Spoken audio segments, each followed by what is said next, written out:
Es lunes 19 de mayo de 2025 y estas son las noticias.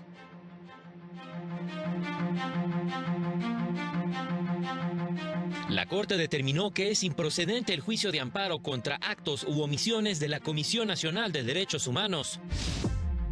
La primera sala estableció que debe reconocerse la calidad de víctimas indirectas a familiares de víctimas de feminicidio. Juzgado de Distrito ordenó aumentar pensión del bienestar a infante con discapacidad.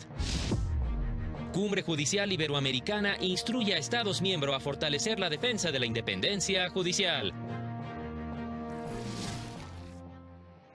Hola, ¿qué tal? ¿Cómo le va? Qué gusto saludarle. Muy buenas tardes, bienvenido a la información jurídica más importante. Soy Óscar González y a nombre de todo este equipo de trabajo les saludamos con mucho gusto. Eusiri Rostro en la interpretación en lengua de señas mexicana. Muchísima información desde luego que le tenemos lista, preparada ya este arranque de semana. Y precisamente vámonos con todas las noticias.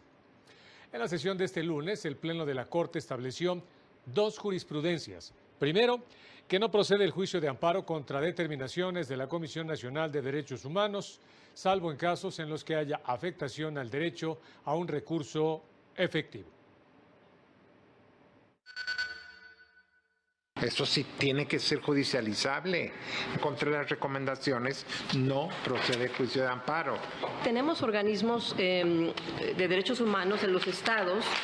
cuya omisión con respecto a sus determinaciones que tomen o no tomen procede a una especie de supervisión o de vigilancia o rectoría por parte de la Comisión Nacional de los Derechos Humanos. Y eso me sigue pareciendo una cosa totalmente distinta. La segunda jurisprudencia establecida es que en las sentencias de amparo en las que se ordena a la autoridad responsable devolver una cantidad de dinero, se declararán cumplidas hasta que se verifique que la persona quejosa tiene esos recursos en su poder. La controversia constitucional que analizaría el Pleno quedó en lista para una próxima sesión. La Suprema Corte publicó la sentencia del Pleno en la controversia constitucional 71/2024, en la que declaró la invalidez de distintas fracciones del artículo 18 de la Ley de Ingresos del municipio de Zaragoza, Coahuila, esto para el ejercicio fiscal 2024. Disposición que establecía el cobro de un derecho de 59,628 pesos por la expedición de permisos de construcción y remodelación de pozos verticales y direccionales en el área específica, precisamente a yacimientos convencionales y para la extracción de cualquier hidrocarburo. El Pleno determinó invalidar la mencionada norma, ya que el Congreso local no tiene facultades, indica, para expedir disposiciones en materia de hidrocarburos, debido a que se trata de una atribución exclusiva de la Federación. Al tratarse de normas de vigencia anual, el Pleno pidió al Congreso del Estado abstenerse de expedir normas que contengan el mismo vicio de inconstitucionalidad. Vamos ahora a la información más importante de la primera sala de la Corte, la cual estableció que debe reconocerse la calidad de víctimas indirectas a familiares víctimas de feminicidio. La primera sala determinó que la calidad de víctimas indirectas dentro de un procedimiento penal no requiere de una categoría especial, formalismos ni requisitos rigurosos para su reconocimiento, por lo que basta que acrediten ser ascendientes de una víctima menor de edad en el delito de feminicidio para que se les tenga reconocida la calidad de víctimas indirectas con derecho a la reparación del daño. Por estas razones, concedió el amparo a los familiares de una menor de 12 años, víctima de feminicidio en el Estado de México, y ordenó al Tribunal Colegiado del Conocimiento que reconozca a los padres de la adolescente fallecida como víctimas indirectas, verifique si existen pruebas suficientes para cuantificar la reparación del daño, tanto por afectaciones materiales como inmateriales, y, en caso de no ser así, ordene su realización en la etapa de ejecución de sentencia, sin considerar un tope máximo legal para fijar el monto de indemnización por tal concepto. Recordó que el alto tribunal ha establecido que los topes máximos son inconstitucionales, pues ello impide garantizar una reparación integral al limitar la facultad de los jueces para valorar el daño con criterios de razonabilidad, aunado a que no previene abusos ni procura justicia. Precisó que el delito de feminicidio es el acto más grave de violencia cometido contra una mujer, cuya protección se encuentra a cargo del Estado, Por tanto, la reparación integral del daño de ese delito debe responder a una vocación transformadora y bajo esa perspectiva de justicia correctiva es que se exhorta a las autoridades estatales para que brinden medidas de no repetición y de satisfacción para visibilizar la gravedad del feminicidio y su alarmante incremento, contribuyan a su prevención y resarzan en este asunto la memoria de la víctima menor de edad. Con información de José Luis Guerra García para el canal del Poder Judicial de la Federación.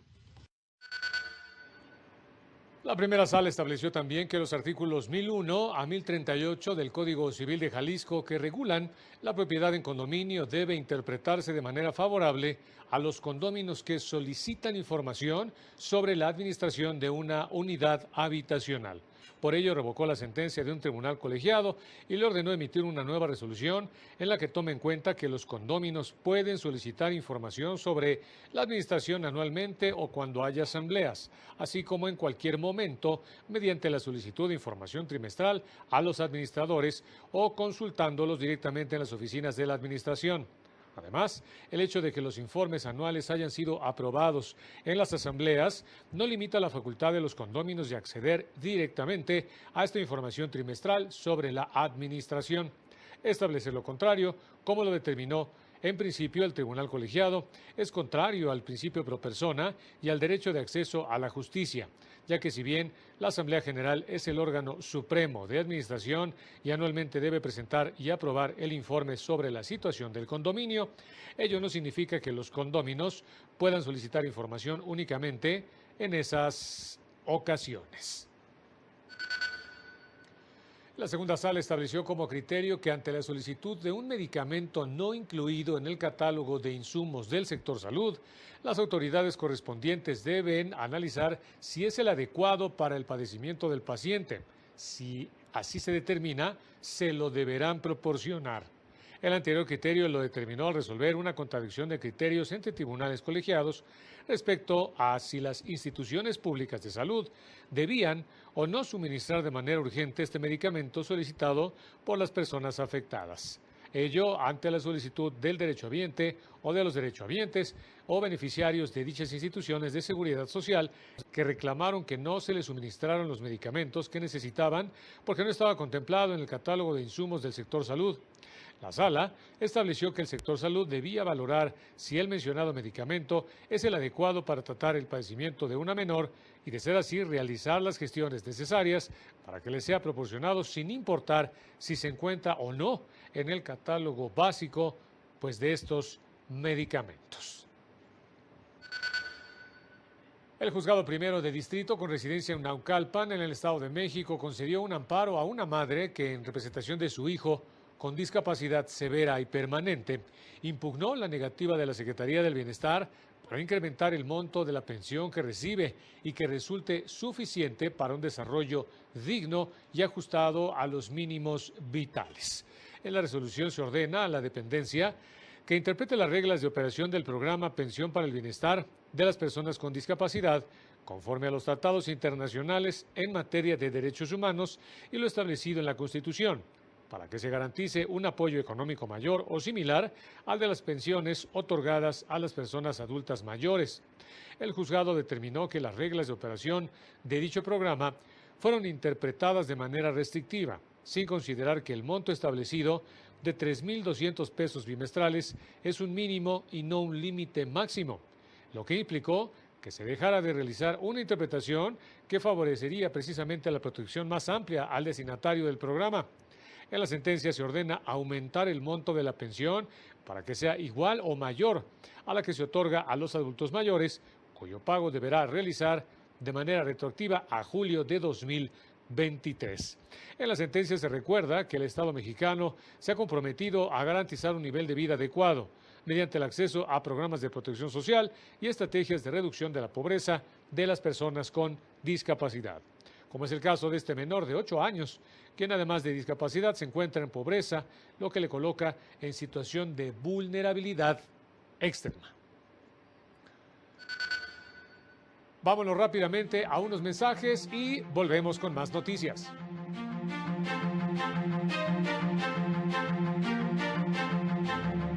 Al regresar, Este martes concluye el plazo para solicitar la reimpresión de la credencial electoral en caso de robo o extravío.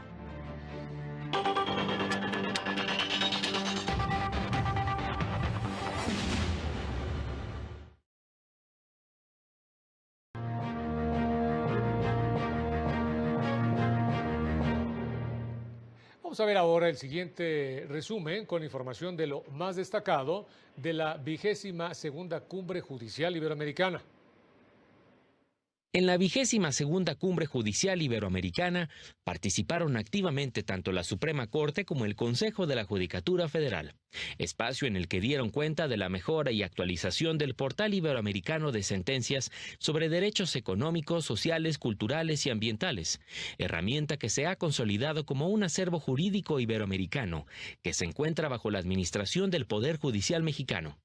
Durante 3 días se debatió sobre la temática de justicia al día para garantizar la dignidad de las personas. Además, se elaboró el reporte estadístico sobre la participación de las mujeres en la estructura de la Cumbre Judicial Iberoamericana. La Asamblea Plenaria de Presidentas y Presidentes es la encargada de velar por la independencia de los poderes judiciales como instituciones del Estado, la imparcialidad y estabilidad de las personas juzgadoras y el desarrollo de la carrera judicial de los países que la integran. En esta ocasión, se reflexionó sobre los riesgos que existen cuando los poderes judiciales se ven amenazados por populismos y otras crisis institucionales, así como de los retos y oportunidades de la justicia en el futuro.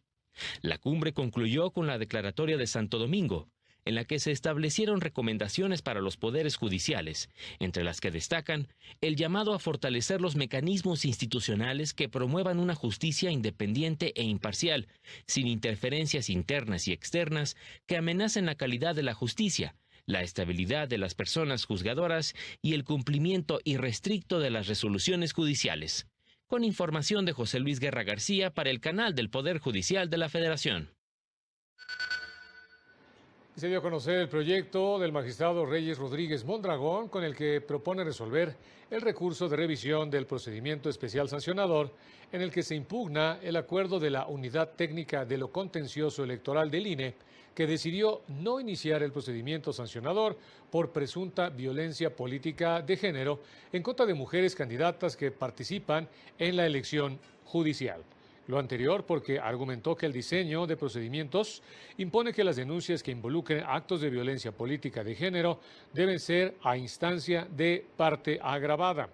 Las quejas se promovieron en contra de Gilberto de Guzmán Batis García, candidato a magistrado de la Sala Superior y de diversas instituciones, con motivo de diversos, a su vez, eventos en los que únicamente participó esa persona y se omitió invitar a las mujeres candidatas a ese cargo,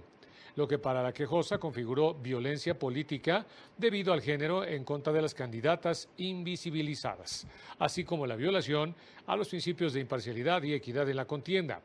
El proyecto del magistrado Reyes Rodríguez Mondragón propone confirmar la resolución porque para analizar estos hechos es necesario que la queja se presente bajo la instancia de parte agraviada. Precisa que dicho recurso no admite un supuesto de excepción, a pesar de que argumenta que la no invitación a las candidatas mujeres a dicho cargo le impiden ejercer un voto informado a ella y a todas las mujeres votantes del país.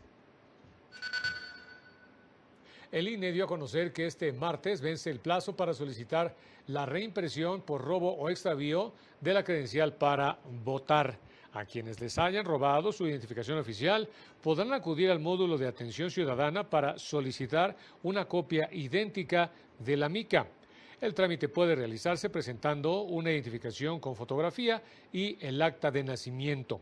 Los 843 módulos de atención ciudadana del INE trabajan para que más ciudadanos cuenten con su credencial electoral, con el fin de que puedan ejercer su derecho a votar en la elección judicial del próximo 1 de junio. Por otro lado, en acatamiento a una resolución del Tribunal Electoral, el Consejo General del INE conceptualizó los términos mesas de diálogo y encuentros entre candidaturas que participan en la primera elección judicial, además de determinar reglas flexibles para cada caso. El punto es no que tenga un impacto, sino que se analice si lo pudiera llegar a tener. Si no lo tiene, no tengo ningún inconveniente en que se diga de manera expresa que no lo tendrá y por lo tanto es necesario que se haga una nueva notificación respecto a este tema. Entonces, nada más por un tema de certeza, porque la verdad es que tenemos muchísimas reglas en esta elección y creo que es importante que todas las personas participantes las conozcan, particularmente lo que puede tener que ver con el gasto de recursos en diferentes eventos que puedan llegar a tener. Entonces, si es así, pues nada más para certeza que se diga así de manera expresa, aunque no se haga este análisis. Por otro lado, dio respuesta a una asociación civil a varios planteamientos de la comunidad de la diversidad sexual relacionados con la elección judicial, recordando que el INE está dispuesto al diálogo con los sectores de la sociedad, así como los esfuerzos que realiza para garantizar los derechos político-electorales de toda la ciudadanía. Frente a los riesgos que se enfrentan a nivel mundial, se recordó que una de las características esenciales en los derechos humanos es su progresividad, por lo que no puede haber retrocesos en los derechos que ya se hayan ganado. Al participar en la Red Mundial de Justicia Electoral, la magistrada presidenta Mónica Aralí Soto Fregoso recordó que la defensa de los derechos va acompañada de la búsqueda de la democracia sustantiva e igualitaria en la que quepan todas las personas. Aseguró que la jurisprudencia del Tribunal Electoral ha sido incluida en la Constitución, lo que refleja el poder de cambio que tienen los jueces con sus decisiones. Entonces, es solamente poner en clave el tema de el poder de cambio que tenemos las juzgadoras y los juzgadores y quienes trabajamos en las instituciones de la democracia en nuestros países para así poder cambiar de manera real e inmediata una realidad. Al presentar la metodología de observación electoral jurisdiccional con perspectiva de género, indicó que esta hace énfasis precisamente en el acceso igualitario, en la participación política, en la violencia política de género y en el análisis integral de la jurisdicción electoral.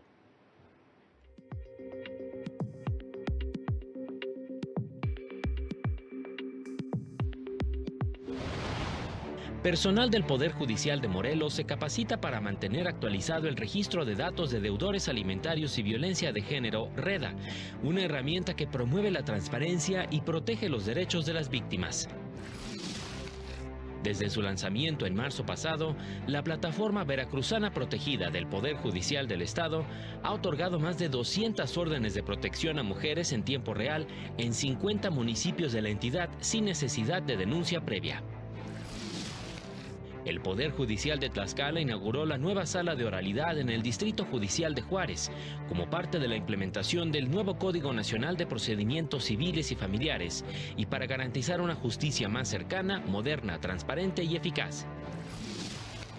A partir del 26 de mayo, los juzgados primero, segundo y tercero de oralidad familiar del Poder Judicial de Yucatán cambiarán de nombre a juzgados octavo, noveno y décimo respectivamente, a los que se suman los nuevos juzgados 11º, 12º y 13º con sede en Mérida. La Unidad de Prevención y Combate a la Violencia Laboral y al Acoso Sexual es una unidad administrativa del Consejo de la Judicatura Federal que tiene entre sus facultades proporcionar atención de primer contacto, acompañamiento jurídico y psicológico a las personas víctimas de violencia laboral o sexual, de género y acoso sexual que se registran en el entorno laboral. Cuenta con un área jurídica que ofrece asesoría y asistencia en casos de violencia laboral, sexual o de género y acoso sexual a personas que tengan una relación contractual con el Consejo de la Judicatura Federal. Apoya en la presentación de quejas o denuncias ante las autoridades competentes, además de brindar auxilio en procedimientos legales y recomienda medidas preventivas, cautelares o asistenciales. El área psicológica ofrece apoyo hasta en 16 sesiones de contención emocional, proporciona primeros auxilios psicológicos, acompaña emocionalmente durante el proceso de queja e investigación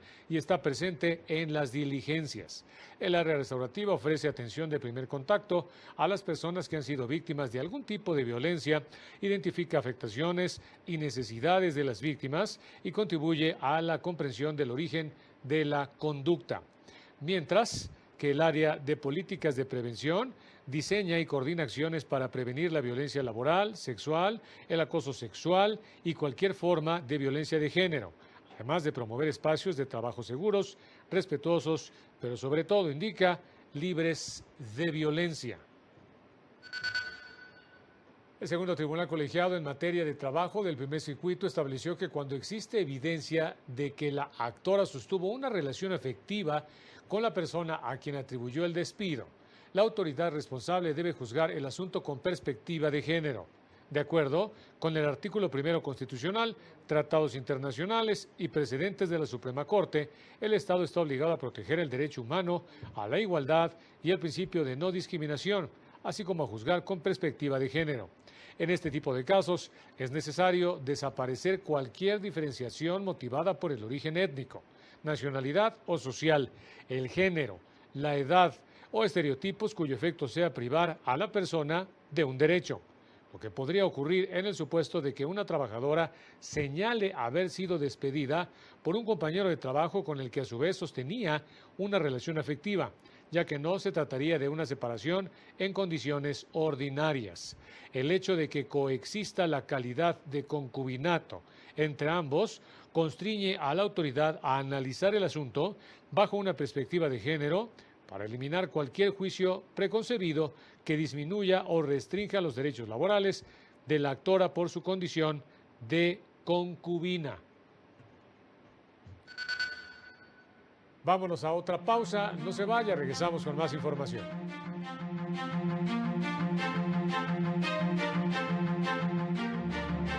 Más adelante, inicia proceso para acceder al bachillerato de la UNAM y el Politécnico.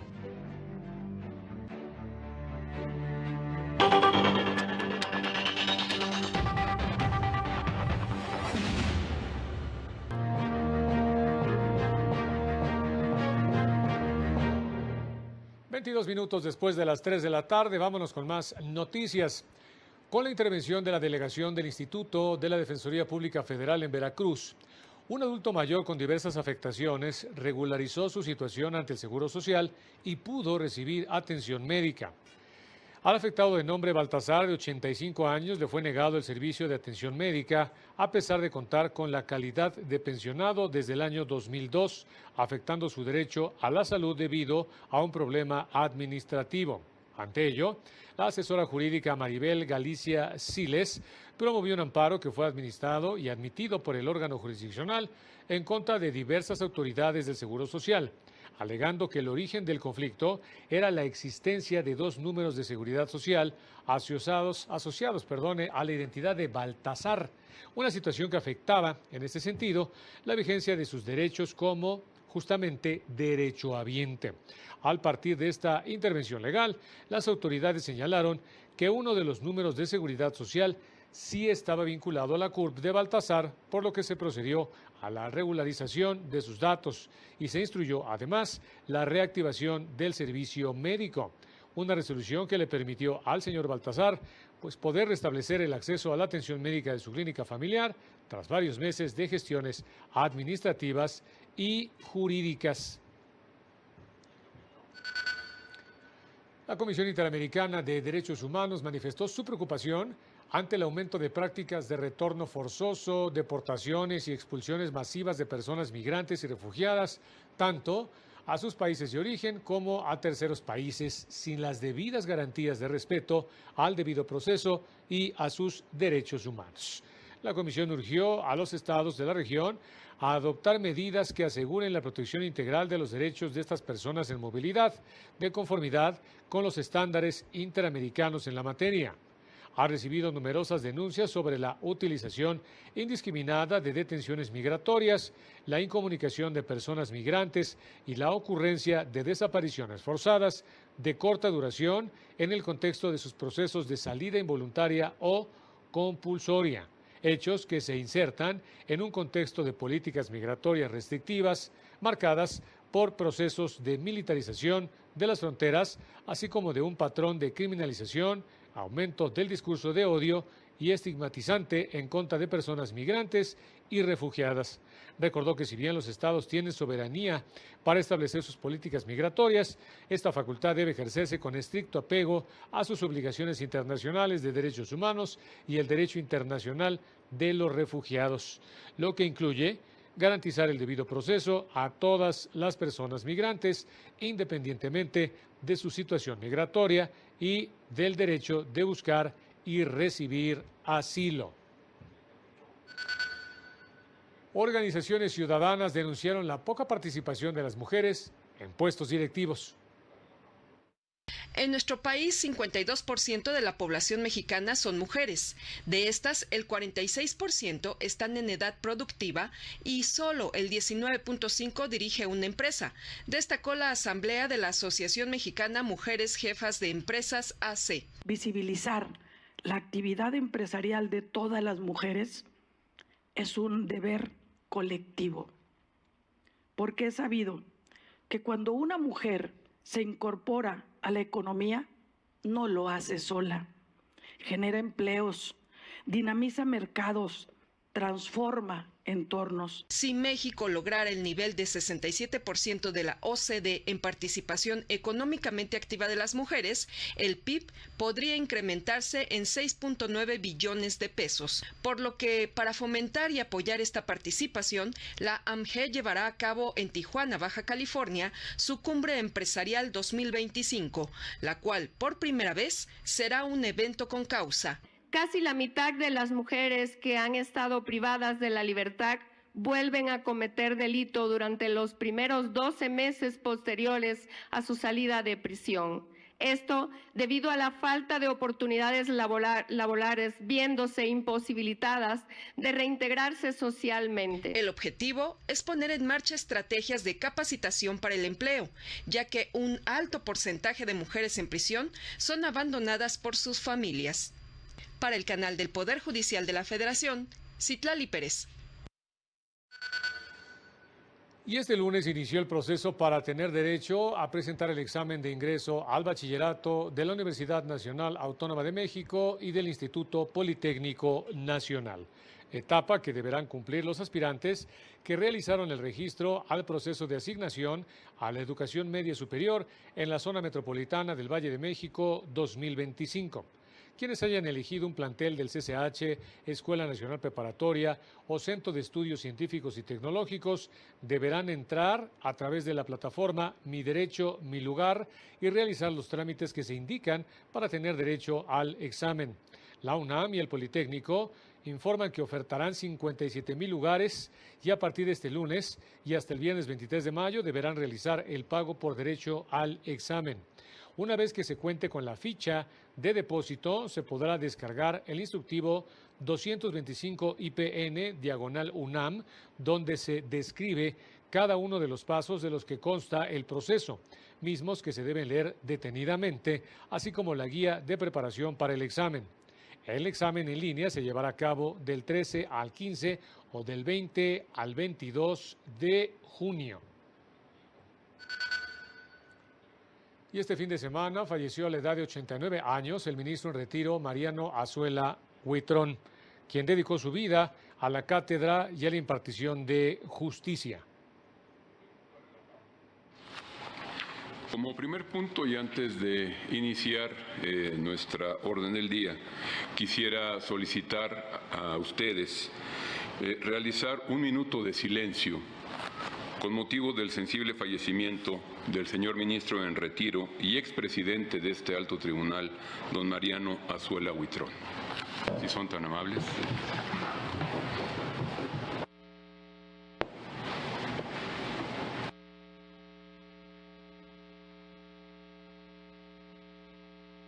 Azuela Huitrón nació en la Ciudad de México en 1936, estudió la licenciatura en Derecho en la Universidad Autónoma de México, obteniendo el grado con la tesis Los grandes temas del derecho y el Estado, a la luz de la doctrina pontificia contemporánea. En 1971 asumió el cargo de magistrado en el Tribunal Fiscal de la Federación.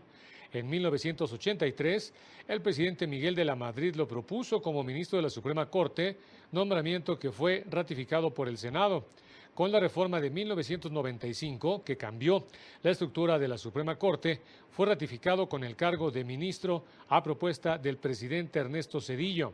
Presidió a la Suprema Corte de enero de 2003 a diciembre de 2006 y durante su gestión se creó el canal de televisión del Poder Judicial de la Federación, Hoy Justicia TV. El ministro Azuela Huitrón concluyó su encargo como ministro de la Corte en 2009. Descanse en paz el ministro en retiro, Mariano Azuela Huitrón.